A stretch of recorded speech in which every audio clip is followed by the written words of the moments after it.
on peut être aussi exceptionnel, mais dans de mauvaises choses. N'est-ce pas? Quand on voit les filles, bon, pas c'est mal, pourquoi je parle des filles aujourd'hui? Quand on voit les gens, pouvons dire que, bon, c'est mal les filles. Quand on parle de filles, on peut dire, cette fille ne se prostitue pas. Je te choque pas, je te choque pas. Cette fille ne se prostitue pas, par contre, l'autre se prostitue. Vous comprenez qu'elle est exceptionnelle dans le bon sens, et l'autre aussi est exceptionnelle, mais dans le mauvais sens. Vous comprenez qu'il ne faut pas vous limiter à dire je suis exceptionnel, mais il faut vous dire je suis exceptionnel, mais dans quel coin ou encore sens. Amen. Amen. Aujourd'hui, je suis en train de voir les jeunes faire les choses comme les autres. Je suis en train de voir les jeunes vouloir parler comme les autres. Les jeunes vouloir prêcher comme les autres. S'habiller comme les autres. Je me dis c'est déjà un problème dans la génération. Et nous ne pouvons jamais nous dire que nous sommes exceptionnels. Tant que nous voyons encore ce genre de comportement. Mais quand on parle d'exceptionnel, on comprend que quelqu'un pour nous ce soir qui est dans le bon sens. Et quand on regarde, on comprend qu'il est la lumière du monde. Il est le ciel de la terre. Alléluia. Est-ce que vous savez quand on parle d'exceptionnel, c'est quelqu'un qui ouvre les brèches. Je déclare ce soir, tu seras en train d'ouvrir les brèches, même là où tes frères n'ont pas ouvert les brèches. Non, tu n'as pas dit Amen. Tu n'as pas dit Amen. Vous savez, j'ai une histoire qui se passe dans Genèse 38, je m'abuse. On dit qu'il y avait deux enfants qui devaient, disons, il y a une maman qui devait mettre au monde, mais elle avait deux enfants dans son ventre. Bizarrement, on dit quoi? Les deux étaient en train de se battre. On a vu la première sortie, mais il n'y avait qu'une main. Et disons, le femme sage vont dire, certainement, c'est lui qui sera le grand frère. Mais à un moment, ils ont vu la mère rentrer et une autre personne sortie. Mais qu'est-ce que tu as fait pour créer ces genres de brèches? C'est ce qu'on appelle exceptionnel. On se pose des questions, mais comment il a fait pour arriver à faire ce genre de choses? Qu'est-ce qu'il... Oh mon Dieu, je déclare, c'est ce que les hommes seront encore de dire de toi après ce moment. Ils vont me dire, mais qu'est-ce qu'il a fait? Parce que nous avons vu qu'il a dit court. Mais il a mis dans 70%. On ça non peut compter au terre à peine d'autres. Parce que tu es exceptionnel. Alléluia. Quand on parle de l'exception, on dit sauf. Sauf. Est-ce qu'il est déjà arrivé dans ta vie, on peut te dire, sauf ce messieurs, sauf cette demoiselle. Quand on veut choisir, on dit, non, exceptez cette personne. Lui n'est pas dans ces choses. Si tu n'as pas encore ce genre de choses dans ta vie, ce soir, Dieu va le faire. Mais ce que j'aime, on dit, quand on parle encore d'exception, c'est être hors du commun. Il ne faut pas faire les choses comme les autres. Il ne faut pas parler comme les autres. C'est être hors du commun. Mais par ma manière de marcher, je ne dois pas marcher comme l'autre marche.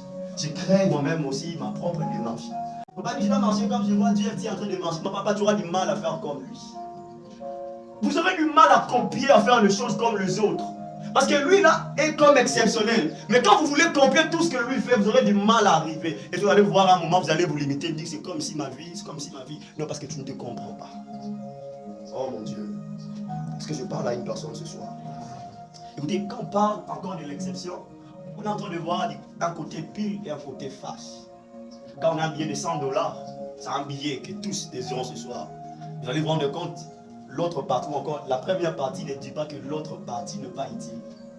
C'est pour dire, il ne faut pas te limiter à dire que tu es bon parce que tu pries. Pas de dire que tu es exceptionnel parce que tu es en train de faire les choses. Mais il faut aussi te regarder et te dire, je suis exceptionnel dans tout ce que je fais. Est-ce qu'on peut encore trouver des jeunes exceptionnels aujourd'hui? Posons-nous des questions.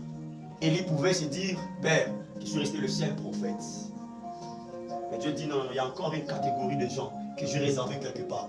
Est-ce que vous croyez encore une catégorie de jeunes que Dieu peut susciter pour amener et apporter la lumière à ma table? Est-ce que vous, écoutez, il ne faut pas dire que je suis le seul prophète ou le seul prédicateur. Dieu peut encore prendre un petit qui ne sait même pas encore parler. Mais quand il se met devant les gens, il parle, les gens pleurent, les gens se convertissent. C'est le genre d'hommes que nous cherchons, des hommes exceptionnels.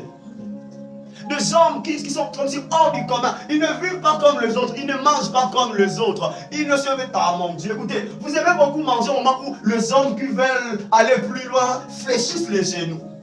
Et vous voulez faire comme les autres. Alléluia. Est-ce qu'on peut acclamer pour le Seigneur? Alors maintenant, nous sommes dans Pierre 2, à partir du verset 9 jusqu'au verset 13. Est-ce qu'on peut honorer la parole du Seigneur? Vous, au contraire, vous êtes une race Élie. Retenez ça. Vous êtes une race Élie. Un sacerdoce royal. Retenez encore ça. Une nation sainte. Encore ça. Un peuple acquis. afin que vous annonciez le verdict de celui qui vous a appelé des ténèbres à son admirable lumière. Écoutez, j'insiste, la Bible précise que c'est lui qui nous a appelés de ténèbres, mais pas la lumière. On dit à son admirable lumière. Vous qui autrefois n'étiez pas un peuple, et qui maintenant êtes le peuple de Dieu, vous qui n'avez pas obtenu miséricorde, et qui maintenant avez obtenu miséricorde. Bien-aimés, je vous exhorte, comme étrangers et voyageurs sur la terre, à vous abstenir de convoitises charnelles qui font la guerre à l'âme. Et au milieu de païens, une bonne conduite, afin que là même où il vous calomnie, comme si vous étiez de malfaiteurs. Il remarque vos bonnes œuvres et glorifie Dieu au jour où il le visitera. Amen. Est-ce qu'on peut acclamer pour la parole du Seigneur? La dernière partie, je viens parce qu'on dit que les païens doivent voir les bonnes œuvres. Mais la fin dit ceci: ils doivent glorifier le Seigneur le jour où ils seront visités. Je déclare au nom de Jésus, c'est par ton chemin que Dieu va visiter les autres. Oh, c'est par ton chemin que Dieu va visiter les autres. Amen. Alors, ce passage est en train de nous expliquer clairement. C'est que j'aime, le pasteur Pierre est en train de parler, en train de nous exhorter, parce qu'il avait constaté qu'il y avait un problème qui s'est passé. Dieu n'envoie pas le message ou encore sa parole pour nous faire du bien simplement. Mais quand Dieu envoie sa parole, c'est parce qu'il y a un besoin, c'est parce qu'il y a un manque, c'est parce qu'il y a un vide. Si la terre était déjà bien faite, on n'aurait pas aussi parlé du verset 3 qui dit que la lumière soit et que la lumière fit. Amen. C'est pour dire que nous cherchons d'abord qu'il y ait vide pour que la parole du Seigneur puisse prendre effet. Et même aussi ce soir, parce que Dieu a vu, apparemment nous sommes en train de nous comporter d'une manière qui ne lui plaît pas. Nous sommes en train de faire des choses qui ne cadrent pas au système où nous sommes connectés. Et Dieu a jugé bon de nous envoyer ce message qui parle sur l'exception. Je vais dire que l'exception parle le fait d'être hors du commun, ne pas faire ce que les autres sont en train de faire, ne pas parler comme les autres. Mais bizarrement, ce que j'aime dans ce passage, on est en train de nous expliquer les étapes à franchir pour que nous puissions vous appeler exceptionnels. Écoutez, tu ne seras pas un homme ou une femme exceptionnelle si on ne trouve pas ces choses dans ta vie. Tu ne seras pas en train de faire les choses qui seront en train de booster les autres si tu n'es pas boosté par la source toi-même. Les ressources, c'est une source par la source.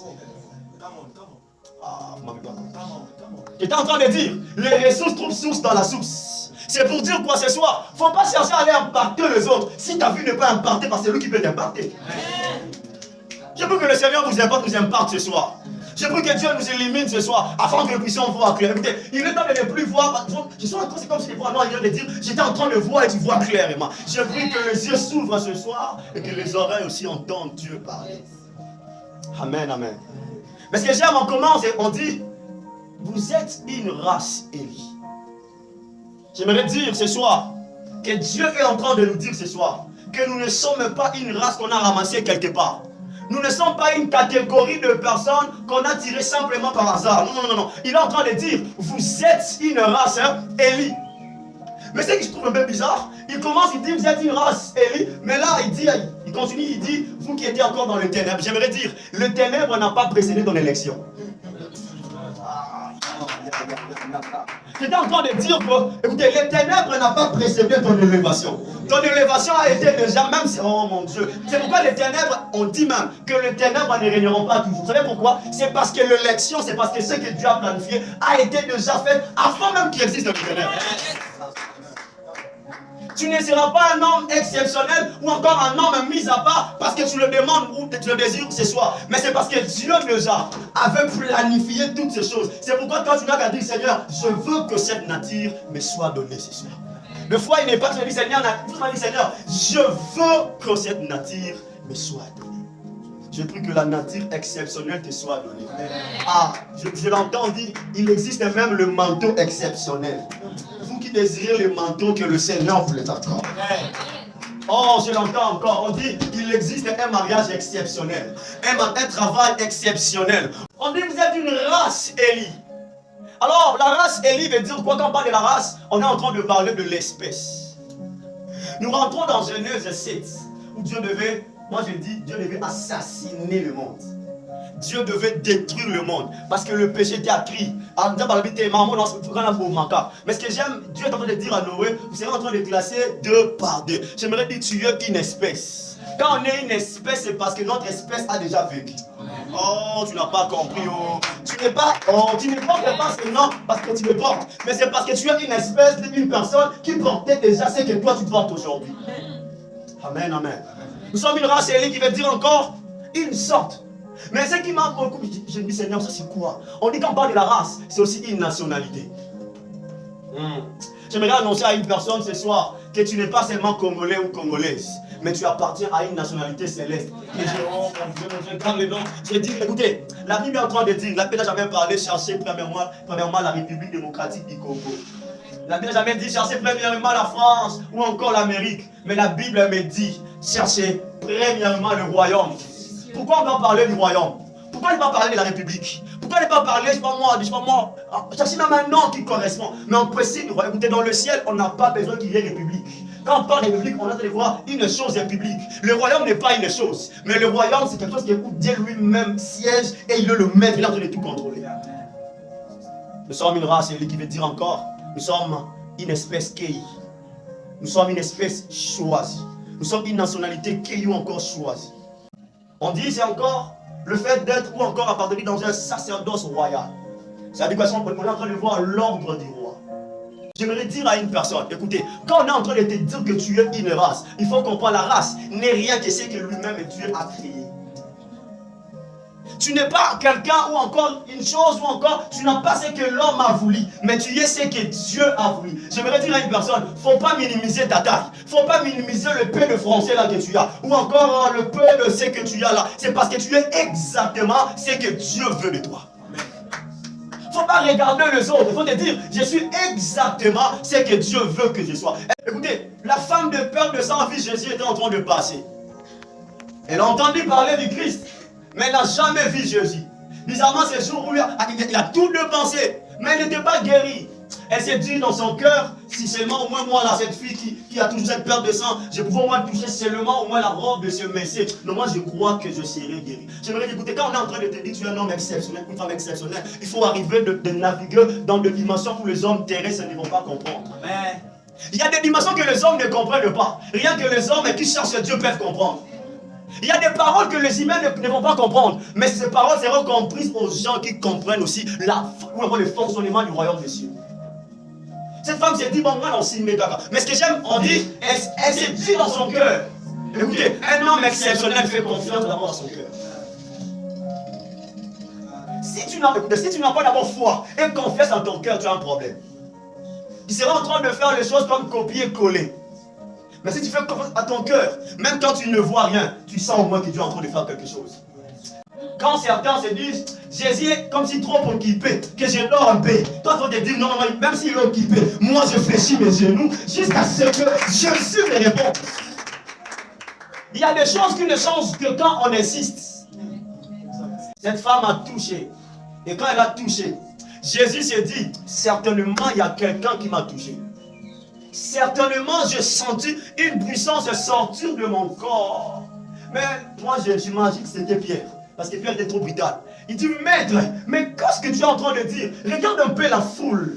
Et il dit que quelqu'un t'a touché. Écoutez, il y a certains touchés que Dieu sent parce qu'il comprend que cette personne n'est pas dans la race de ses hommes. C'est comme si une race est morte. C'est une race que moi je connais, une race élite qui m'a touché. Écoutez, il est temps que ces races commencent à implorer Dieu. Et Dieu commence à dire, je sens comme si je dois faire quelque chose maintenant. Jésus a dit, Pierre, moi je te dis que quelqu'un m'a touché. J'ai senti une main exceptionnelle. J'ai senti une personne exceptionnelle me toucher. C'est pourquoi je dis, ah non Pierre, cherchez-moi cette fille. Cette fille est venue. Ah, Jésus a regardé. Je crois que Jésus a dit dans son cœur, cette femme avait compris, hein. Va et ne pêche. Parce qu'il a compris que cette femme avait compris qu'elle n'appartenait pas à la race humaine, mais elle appartenait à la race royale, la race élue par lui-même Dieu. Mais ce que j'aime encore, même si Jésus a guéri cette femme, il a dit va et ne pêche plus. Ce qui détruit le système exceptionnel que tu as en toi, c'est le péché. Les jeunes d'aujourd'hui, nous commençons à familiariser le péché, nous harmonisons le péché, nous modernisons le péché pour dire ça c'est pas un péché, ça c'est un péché. Parce que ça c'est comme ça, quand tu fais comme ça, c'est alors que c'est un péché. Ça c'est les chrétiens d'aujourd'hui, même nous qui prêchons. Mais j'aimerais choquer les gens ce soir. Le seul péché qui me reste jusqu'à aujourd'hui, c'est ce péché que je fais inconsciemment. le seul péché qui me reste aujourd'hui, que je cherche à me débarrasser, c'est les péchés que je fais inconsciemment. Maintenant, pose-toi la question. Toi, quel est ce péché? Quel est ce péché qui te ferait d'aller pas voir la gloire de l'Éternel? Quand on est exceptionnel, j'aimerais dire à une personne, le ciel nous appartient. Il est écrit, feu de l'Éternel te délice, il te donnera ce que ton cœur désire. Mais il donne ce que le cœur désire. Et c'est quel type de cœur? Le cœur où il y a le système exceptionnel. Le cœur qui ne parle pas, qui ne font pas du mal comme les autres. Tu connais ce que tu fais de venir. Tu connais. Mais Dieu nous dit ici que nous sommes une race élue. Une race élue n'est pas n'importe quel type de race. Une race élue, c'est cette race qui change de choses. Quand on parle que vous êtes une race élue, on est en train de dire vous êtes capable de frayer le chemin. Quand vous êtes exceptionnel, vous êtes comme les enfants d'Israël devant la mer rouge. Dieu dit à Moïse, mais dis à ce peuple de marcher. Par contre, c'est un peu bizarre, hein? Marcher, on va marcher où? Il n'y a pas de l'espace.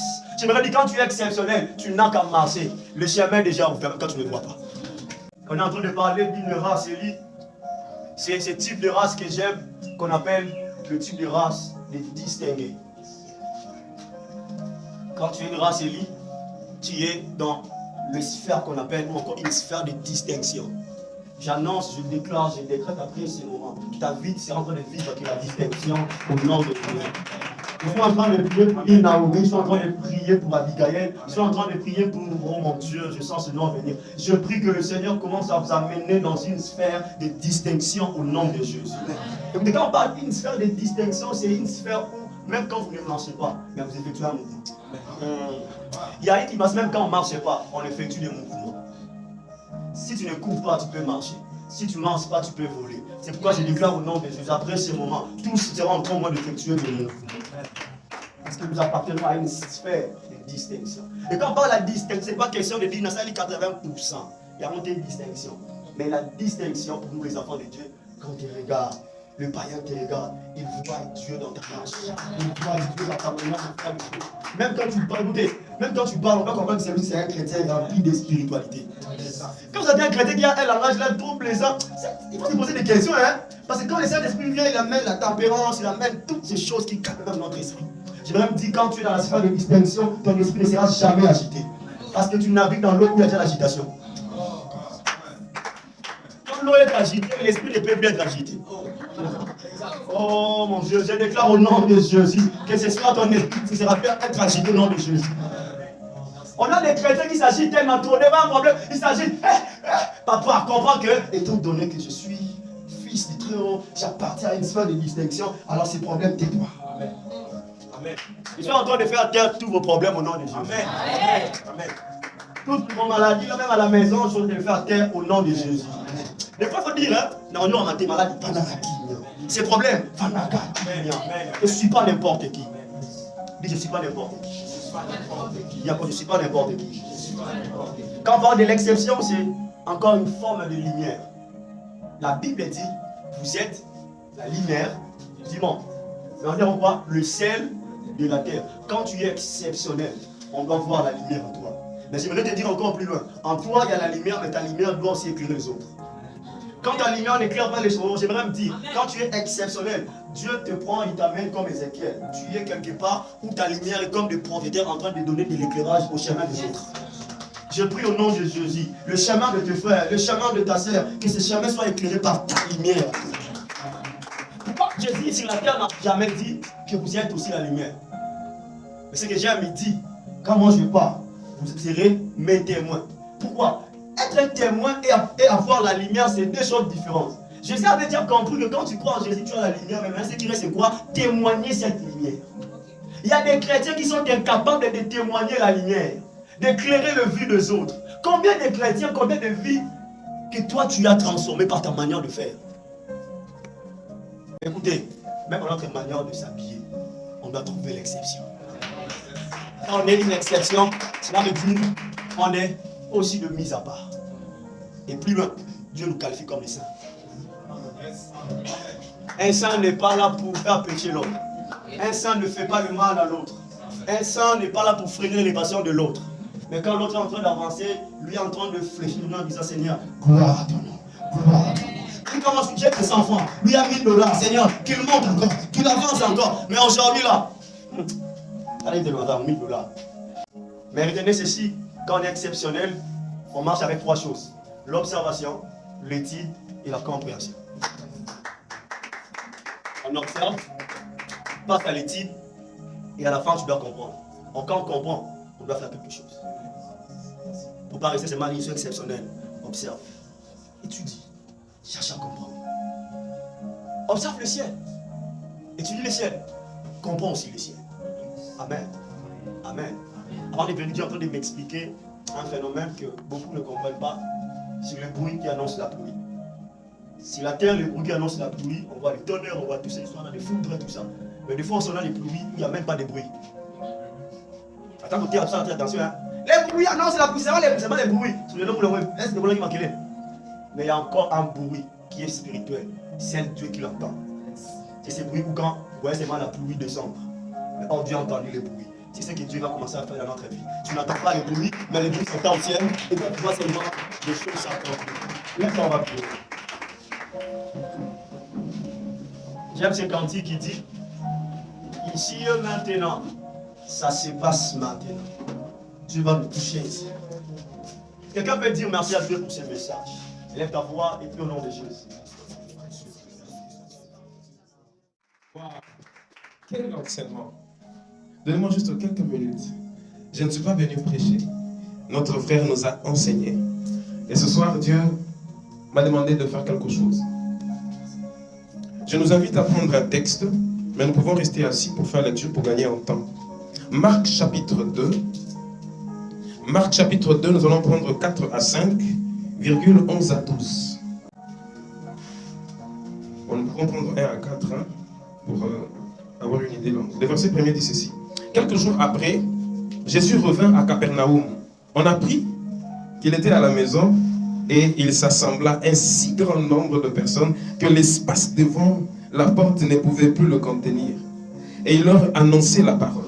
Des gens vinrent à lui, amenant un paralytique porté par 4 hommes. Comme ils ne pouvaient l'aborder à cause de la foule, ils découvrirent le toit de la maison où il était et ils descendirent par cette ouverture les lits sur lesquels les paralytiques étaient couchés. 11 à 12, la Bible dit: je te l'ordonne, dit-il au paralytique, lève-toi, prends ton lit et va dans ta maison. Et à l'instant, il s'éleva, prit son lit et sortit en présence de tout le monde, de sorte qu'ils étaient tous dans l'étonnement et glorifiant Dieu, disant: nous n'avons jamais rien vu de pareil. Tel est mon sous-thème. Nous n'avons jamais rien vu de pareil. Tel est le sous-thème que Dieu m'a donné par rapport à l'exception. Bien-aimés, vous savez, dans la Bible, il y a plusieurs leçons. Dans la Bible, il y a plusieurs leçons. Et une leçon n'est pas leçon s'il n'y a pas d'enseignant. Ce qui fait que ces leçons qui sont dans la Bible, Dieu a placé également des enseignants. C'est-à-dire ceux qui nous donnent ces leçons, ceux qui nous instruisent, ceux qui nous enseignent. Et les enseignants dans la Bible, il y en a plusieurs. Mais j'en ai récupéré 5 catégories. Je suis toujours dans l'exception. On nous a expliqué ce que c'est l'exception, mais on cherche à comprendre quel est le prix à payer pour réellement être l'exception. Parce que comme notre bien-aimé l'a dit, c'est le souci de Dieu, c'est la prière, c'est la volonté de Dieu, le désir de Dieu que moi et toi, nous soyons l'exception. Que nous soyons l'exception. Il y a 5 enseignants dans la Bible. De toute la Bible, il y a 5 enseignants. Le premier enseignant, à la manière des hommes, bien sûr, le plus simple, ce sont les hommes. Vous trouverez dans la Bible des hommes enseignés. Vous trouverez dans la Bible des hommes parler, commenter, dire des choses. Mais il n'y a pas que les hommes qui enseignent. Il y a un deuxième type d'enseignants, ce sont les esprits. Vous trouverez dans la Bible les esprits enseignés. Les démons enseignent. Les anges peuvent nous enseigner dans la Bible. Je ne parle pas qu'ils apparaissent, je ne parle pas de choses compliquées. Je dis dans la Bible.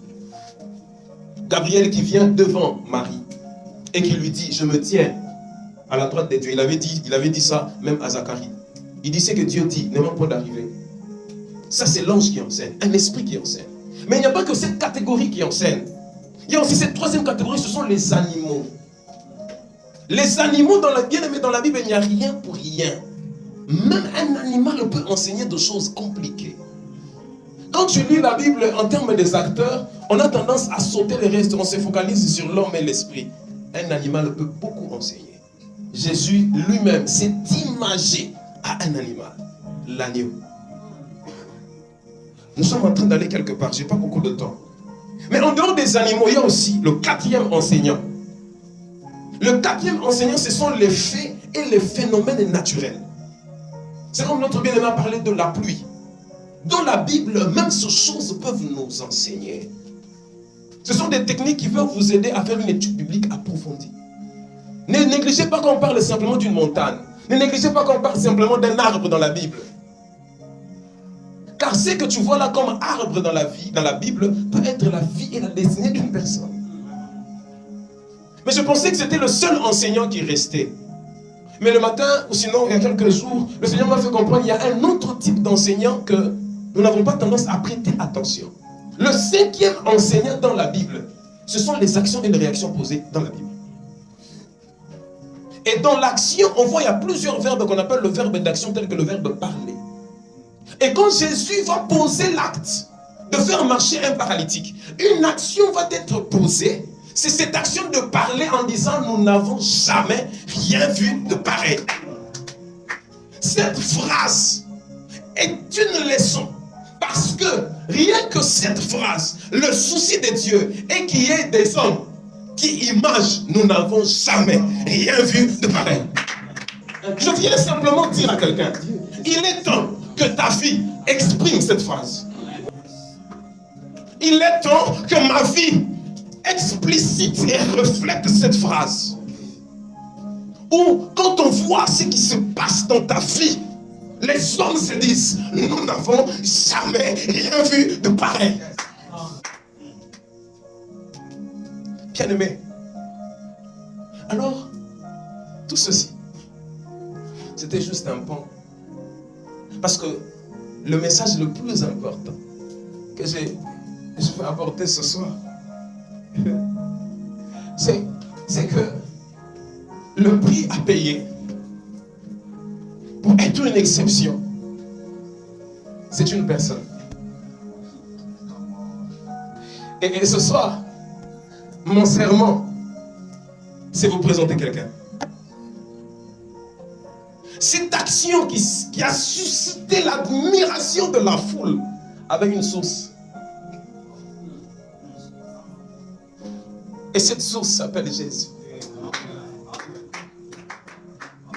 Alors, j'ai constaté, le Seigneur m'a dit, vous aspirez plus à devenir comme mes serviteurs que devenir comme moi.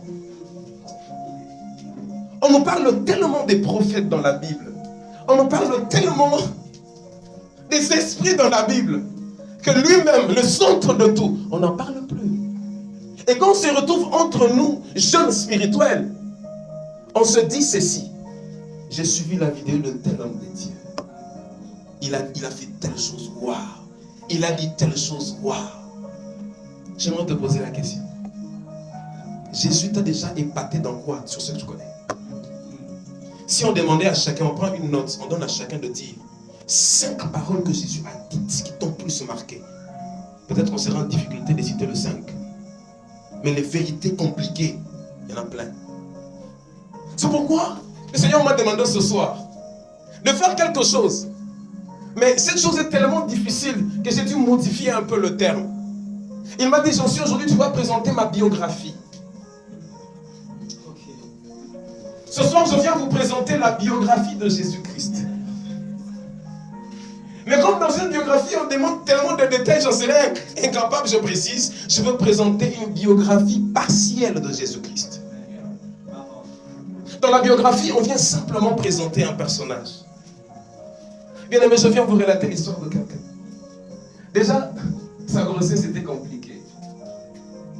Il y avait une femme qui était fiancée, elle était vierge. Et s'est préparée avec son fiancé pour pouvoir organiser leur mariage. Et pendant ce temps, la fille reçoit la visite d'une lumière là où elle était. Et c'était un ange qui vient lui annoncer, on t'a choisi. Il dit, moi, qu'on m'a choisi? Tu te rappelles de la parole d'Isaïe? Toi, tu vas porter l'enfant, tu seras enceinte. Il dit, tu seras enceinte, mais je suis encore fiancé. Tu vas porter un enfant dans ton ventre, il sera de manière. Il dit, mais c'est compliqué ce que vous me relatez. Je vous assure, cet homme, même sa venue déjà était compliquée. Il n'est pas né comme toi et moi. Lui, il est venu entrer dans le ventre miraculeusement. Et quand il est venu dans le ventre de cette sœur, et que cette sœur se disait, bon, je dois quand même partager ça à mon fiancé. Quand elle dit à son fiancé, bon, tu vois, regarde, je suis enceinte. Il dit, pardon, je suis enceinte. Mais il dit, non, attends, tu es enceinte, tu m'as trompé. Il dit, non, attends, je t'explique. Il se passe quelque chose. Et regardez, cet homme, quand il était venu dans ce monde, il n'y avait pas eu de tonnerre, il était venu juste calmement. Ce monde lui appartient, il n'avait pas besoin de faire beaucoup de bruit. C'était juste un échange entre un couple, mais c'était les dieux qui descendaient. Dieu qui descendait, Vous voyez comment cet homme il est particulier. Hein? Il est venu juste calmement. Bon, elle explique à son fiancé. Voilà, c'est le Saint-Esprit. Bon, l'homme dit, bon, ok, disons que tu as raison, mais on peut rendre d'abord. Hein? Je vais réfléchir. Déjà, sa venue a créé un problème à cette sœur-là. Cette sœur est rentrée et s'est dit, Seigneur, tu vois, il va en avoir projet, c'est une sous la terre. Et Dieu qui lui a dit, bon, ok, un ange vient. Il vient. On n'a pas envoyé un homme de Dieu pour donner des explications. C'était si compliqué qu'on a envoyé un esprit venir expliquer à l'homme. Un ange est venu expliquer, bon, regarde, tu vois tout ça, elle t'a dit ce qui s'est pris. C'est vraiment. De toutes les façons, moi je suis sûr, quand il s'est réveillé de son rêve, il n'a pas tout compris, il avait seulement compris que Dieu est dedans. C'est l'essentiel. Comme on lui a demandé de récupérer la fille, on lui a dit de récupérer la fille, prends soin de la grossesse. Il dit, ah, comme c'était un juif, il connaissait le principe de quand Yahweh parle, il n'avait pas le choix. Mais je suis sûr qu'il n'a pas compris. Il n'avait pas compris. Bon, en fin de compte, la grossesse commence à évoluer et ce monsieur qu'on appelle Jésus. Et quand la grossesse a évolué, au finish, déjà cet enfant compliqué, il va naître dans un coin compliqué. Il va naître au milieu des animaux. Non mais Joseph s'est dit, mais on n'a pas d'argent. On est pauvre. Comment moi je vais élever cet enfant d'abord qui est venu compliqué? Je ne sais même pas ici il est comment. Et un bon jour, ils entendent en fable. Ils souffrent comme ça, ils sont bien vêtus. Avec des colis. Il dit, oui, vous cherchez quelqu'un? Il dit, nous sommes des mages. Nous sommes venus adorer le roi qui vient. Il dit, on ne comprend pas. Ça vous plaît cette histoire? On n'en parle plus. On vous demande des choses compliquées. Il y a une personne qui entre dans notre cœur, mais si on t'explique seulement, tu verras comment c'est merveilleux. On n'aspire plus voir Jésus parce qu'on ne parle plus de lui. Et si tu vraiment vis vraiment l'apparition de Christ, et ça t'est déjà monté dans le cœur? Non, parce qu'on n'en parlait plus. Jésus ne reviendra pas seulement le jour de l'enlèvement. Il y a des gens ici maintenant qui ont déjà vécu les apparitions de Christ. Des mages, des occultistes de haut rang. Des hommes très riches qui pouvaient croiser le roi comme ça. Vous voyez, vous avez là-bas sur notre cortège. Imaginez ce que papa Joseph vient couper. Les hommes aussi dans un monde chata babou, il va le grand de la table, moi il y a l'homme. Il avait dit ces messieurs, ils sont venus avec de l'or. Imaginez l'enfant Jésus. Rien que sa présence dans la maison de ce couple-là a attiré des hommes de haut. Tu n'imagines pas dans ta vie le Jésus ressuscité, ce qu'il va apporter. La biographie partielle de Jésus-Christ. Alors, j'imagine que Marie et son mari, ça arrive, hein? Marie et son mari. Bati qui se l'enfant, on a qui pleure. Et tout ça, on a monté à couche. On a tata Mikolo, commence à tourner. Waouh! Ils ont reçu tellement de richesses. Là, il est encore bébé. Je vous assure, cet homme-là, il est compliqué. C'est juste que je suis en train de faire une étude seulement sur les évangiles. On habite dans quel homme passe nous sauter. Parce qu'on a pas Ézéchiel, on a pas prophète. On a dans l'évangile. Pour nous, on nous saute sauter en haut. Vous imaginez ce qui s'est passé dans ces foyers-là? Paf, quand ils sont partis, Nancy et Joseph atteignent leur mari.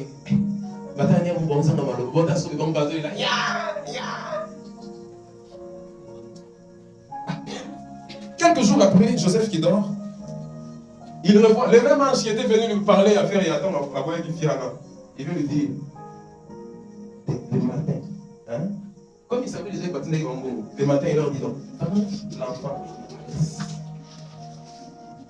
prends l'enfant et sa mère, allez en Égypte.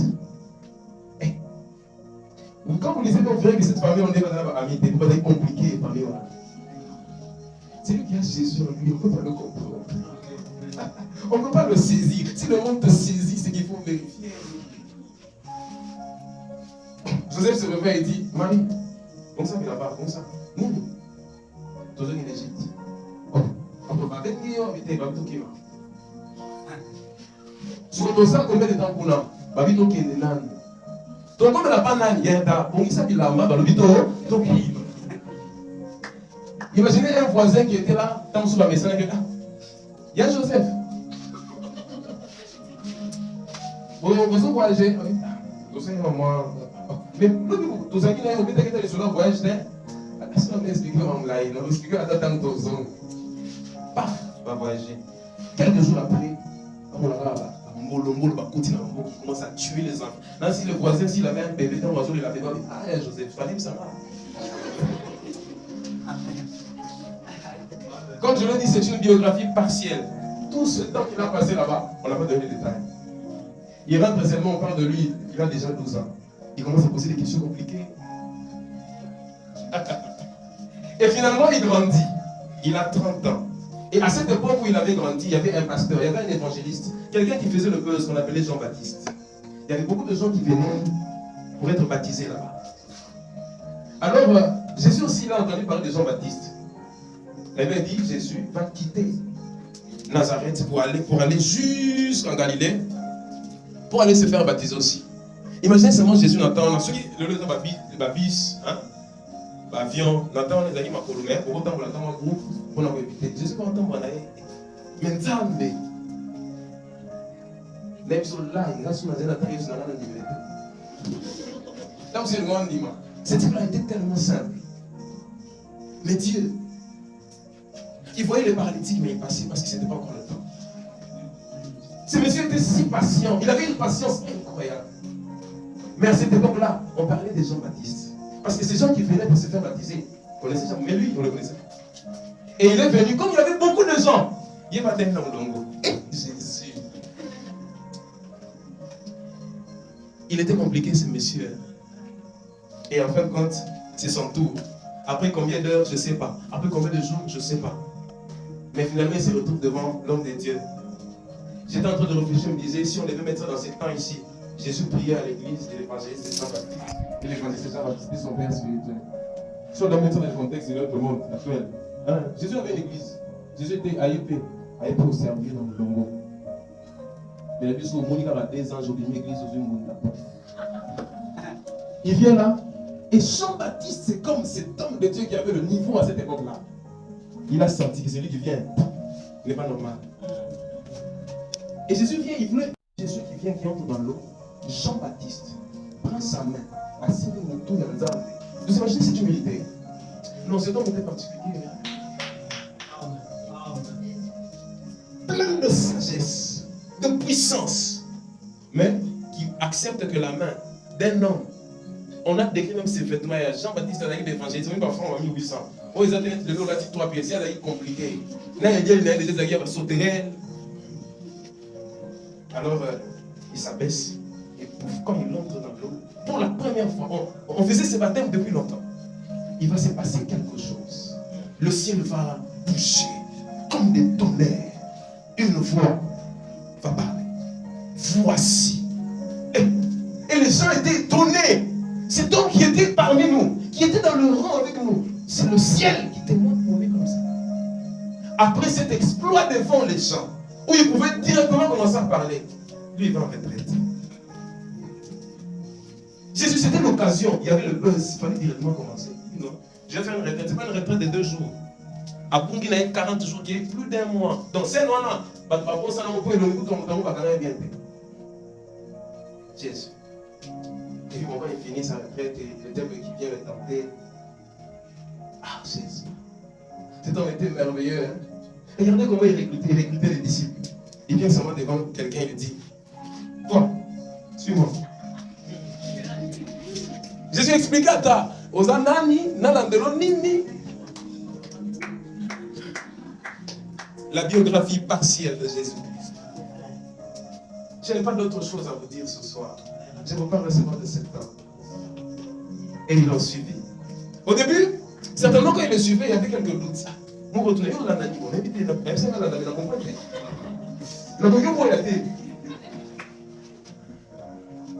et parmi les scènes magnifiques, c'est ces passages qu'on vient de lire dans Marc 2. Là, Jésus est déjà devenu célèbre. Tellement célèbre que quand il est venu dans une maison, la Bible dit, on a appris qu'il était là. Ah, la Bible dit, sous les champs, il y avait une telle foule. On a appris que Jésus était seulement là. Maintenant, toi, Jésus là, il est en toi. Cet homme-là qu'on a appris, il avait dit une foule était tellement venue. J'imagine les disciples étaient débordés, pas de belé. C'est pas comme aujourd'hui, il y a le micro. C'est pas comme aujourd'hui, il y a des chaises sont hors de. J'imagine les papas qui avaient reçu Jésus. Ah bon, Jésus, c'est quoi une famille. Ah, mon frère, bien, mais je pense que. Bon, qu'est-ce qui se passe? Bon, on l'a toi dit. Vous imaginez, quand vous lisez cette histoire, vous allez comprendre que cet homme-là, les disciples avaient au début, ils avaient des doutes, mais après ils ont trouvé du plaisir à marcher avec ces gars parce que chaque jour il y avait une boîte de surprises. Chaque jour il y avait une scène. Donc, tant moi maintenant, tu sais, quand tu apprends à marcher avec cet homme comme ça, tu vas tellement vivre de choses. J'imagine peut-être quand il avait dit à ses disciples dans cette maison, comme je l'ai dans la voiture, il disait, ah, c'est sûr qu'ils sont là. Quelqu'un s'est dit peut-être, ces gars, ils s'est tenu devant ici pour nous parler, c'est moi qui vais solo. Il y a une toiture qui va être enlevée ce soir. Paf, on ôte la toiture. Et au lieu de tout normal, là, d'abord, quand ça m'embête. Mais pourquoi il y a-t-il? Je ne sais pas. Imagine les parents disent, mais qu'est-ce qui se passe? J'imagine les disciples, mais Jésus lui les calme. Bah. So, Jésus, oh non, ce gars, il était particulier. Au lieu de guérir directement, comme il était un peu provocateur, on dit bon, si on a pris ça avec la théologien, à petit prise, que tes péchés te sont pardonnés. Et quand tu vas dire, on s'oublie quand même. Ah, comme ça, on dit que ça m'a sauvé. Jésus était stupéfiant. Il était magnifique. Dans l'histoire, et jusqu'aujourd'hui, il est magnifique. Je t'invite à tisser une relation avec lui.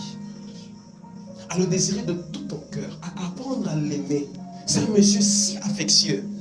Et après, quand ces gens-là ont commencé à penser dans leur cœur, mais comment il fait ça? La Bible dit, il a lu ce qui se disait dans leur cœur. À tout quitter, mais quoi de plus difficile? Dire que tes péchés te sont pardonnés ou lève-toi, prends ton lit et marche. Soit-il dans l'équation, entre les deux, qu'est-ce qui est plus facile? Baya va répondre à tes. Et puis, toi, pouvez dire, lève-toi, prends ton lit et marche. Je me suis posé la question, pourquoi Jésus ne disait pas seulement lève-toi? Pourquoi il disait, et prends le lit?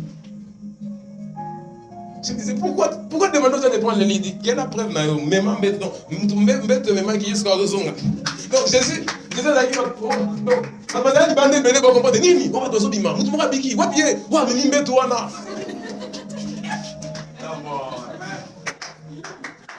je t'assure, si vous lisez les évangiles, vous verrez, il y a plusieurs scènes de ce gars.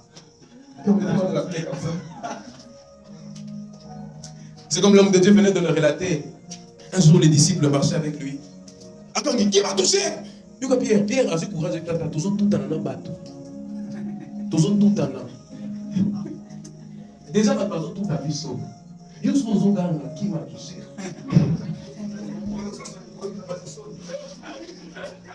Tu sais, il était tellement particulier qu'il avait l'air d'être fou.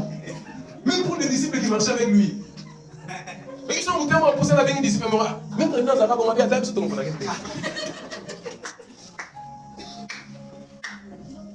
Non, mais il faut que ta vie reflète cette forme.